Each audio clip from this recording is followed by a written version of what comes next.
আমাদের চ্যানেলে নতুন নতুন ওয়াজ পাবেন। আমাদের চ্যানেলটি সাবস্ক্রাইব করেন।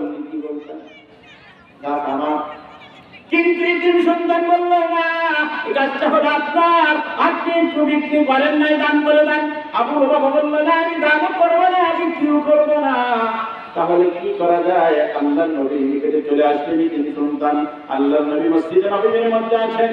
নবীর মধ্যে থেকে আল্লাহর নবীকে বলছেন, ইয়া রাসূলুল্লাহ, আমার বাবা চলে গেছে দুনিয়ার থেকে, আমি একজন ইতিম, আমার বাগানের পাশে আবু বাবার বাগান আছে, আমি পাশের দিকে তার একটা গাছ আমার সীমানার মধ্যে পড়ে গেছে, আমি পাশের দিতে পারছি না।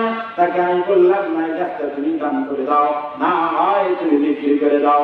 তিনি কিছুই করবেন না। আল্লাহ বললেন, সাহাবারা যাও, আবু বাবাকে ডেকে নিয়ে আসো। তাকে ডেকে নিয়ে আসা হলো। আসার সাথে সাথে বলল, আবু বাবা, তুমি এই ইতিম সন্তানকে গাছটা নাই দান করে দাও, নাই তুমি বিক্রি করে দাও। আবু বাবা বললেন, না ইয়া রাসূলুল্লাহ, ইয়া হাবিবাল্লাহ, আমি দান করব না, বিক্রিও করব না। আল্লাহ নবী বলেন, আবু বাবা, যদি তুমি এই তিন সন্তানকে এই গাছটা তুমি দান করে দাও, আমি নবী বলছি, হাসরের ময়দানে কিয়ামতের দিন জান্নাতের মধ্যে তোমার আমি খেজুর গাছের জামিন হয়ে গেলাম। তোমার যেই খেজুর গাছটা বেঁধে গেছে, আমি জামিন হয়ে গেলাম। আল্লাহ নবী এই কথা বললেন। আবু বাবা বললেন, ইয়া রাসূলুল্লাহ, ওই জান্নাতের মধ্যে খেজুর গাছের আমার প্রয়োজন নাই। সাহাবারা স্টপ হয়ে গেল, আল্লাহ নবী স্টপ হয়ে গেল। মাঝখান থেকে আল্লাহ নবীর একজন সাহাবী আবু দাহদা, তিনি দাঁড়িয়ে গেলেন, ইয়া রাসূলুল্লাহ, ইয়া হাবিবাল্লাহ, আমি একটা কথা বলতে চাই, আমি একটা কথা বলতে চাই। কি কথা ইয়া রাসূলুল্লাহ? আমি যদি ওই গাছটা ইতিম সন্তানকে কিনে যদি আমি দান করে দেই, তাহলে আল্লাহ কি আমাকে জান্নাতের মধ্যে গাছ দিবে? সুবহানাল্লাহ।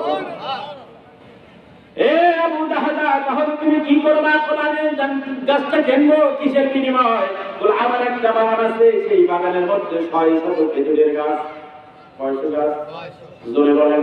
600 খেজুরের গাছ। ইয়া রাসূলুল্লাহ, আমার খেজুর গাছের খেজুরগুলা এত সুস্বাদু, এত সুন্দর, একবার যদি মুখে দেওয়া যায় এত সুন্দর লাগে, কেউ আর এইটা দ্বিতীয়বার নয়, চতুর্থবার নয়, পঞ্চমবার নয়, যতবার এই খেজুরটা কিনে খাইতে চাইবি, এতই তার খাওয়ার ইচ্ছে জাগবে।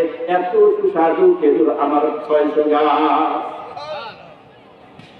আমি এই কেউকে দান করে দেবো একটা গাছের বিনিময়ে।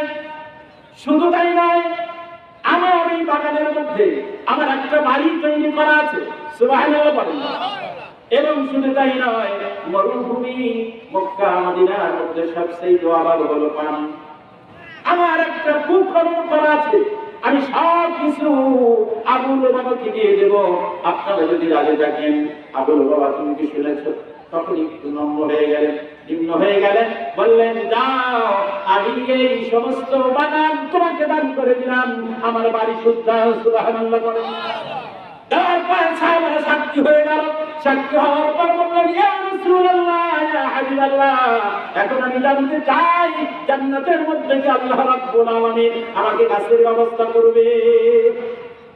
আল্লাহ নবী বললেন, ও আবু বাবা, তুমি তো গাছটা নিলে না। আবু দাহদাকে বলছে, আবু দাহদা, তুমি জেনে রাখো, এই একটা গাছের বিনিময়ে তুমি তো 600 গাছ দিয়েছো। আল্লাহ তাআলা অসংখ্য গাছ জান্নাতের মধ্যে তোমার জন্য তৈরি করে রেখে দিয়েছে। বাবাজিরা, ভাইয়া আমার, যেটা দান করা একটা গাছ কিনলো জান্নাতের গাছের জান্নাতে, তিনি চলে গেলেন তার বাগানে। বাগানের গেটের মধ্যে আর ঢোকে না, বাহির থেকে তার স্ত্রী রাখছে। আবু দাহদা যখন তার নাম ধরে ডাকছে, তুমি চলে আসো, বাইরে আসো। তার স্ত্রী বলছে, আমাকে ডাকো কেন? বাগানের ভিতরে আসো বলো না, বাগান দান করে দিয়েছি। বেড়ে বেড়ে আসতো সন্তানাদি নিয়ে। কেন দান করলে? কিসের বিনিময়ে? কত টাকা বিক্রি করলে? কোনো টাকা নয়, জান্নাতে আল্লাহ তাআলা আমাদের জন্য খেজুর গাছের ব্যবস্থা করে দিয়েছে, এই জন্যই এই দান বাগানটা আমি দান করে দিয়েছি। স্ত্রী বলল, স্বামী আমার এত সুন্দর কাজ করেছেন, যেটা পৃথিবীর কেউ এত লাভজনক কাজ করে না। এই পাপ কাজ করার জন্য যাদের কপালে আছে তারাই পায়, ঠিক না বেঠিক? আমি দেখতে চাই কাদের কপালে আছে এই কোরআনকে সহযোগিতা করলেও আল্লাহ তাআলা তাদেরকে জান্নাত দান করবে। সুবহানাল্লাহ করে জোরে কান সুবহানাল্লাহ, আরো জোরে কান সুবহানাল্লাহ। বাবাজির ভাইরা আমার, সেই একটা জিনিস আমরা করতে যাচ্ছি। আল্লাহ তাআলা কিয়ামতের দিন, কিয়ামতের দিন বাহানা খুঁজবে মানুষকে জান্নাতে যাওয়ার জন্য। সুবহানাল্লাহ বলেন, আরো জোরে বলেন সুবহানাল্লাহ, আরো জোরে বলেন সুবহানাল্লাহ। বাবাজির ভাইরা আমার, অনেকগুলো টাকা চলে এসেছে। আমি একটু বলি, আবার কথার দিকে যাবো ইনশাআল্লাহ। আপনাদের কি খারাপ লাগছে? যারা বাইরে আছেন একটু ভিতরে আসেন। গোলাম হোসেন সিংহগাছি নগদ 200 টাকা আল্লাহ দানকে কবুল করে নাও। জানামাল বরকত দাও, বিপদ আপদ মুসিবত থেকে হেফাজত করো, কামাই কাজে বরকত দাও। এটা কি চাম্পা নাকি? চাম্পা সেনগাছি 250 স্বর্ণ টাকা আল্লাহ দানকে কবুল করো, জানামাল বরকত দাও। আপনজন যারা কবর আছে আল্লাহ তুমি মাফ করে দাও।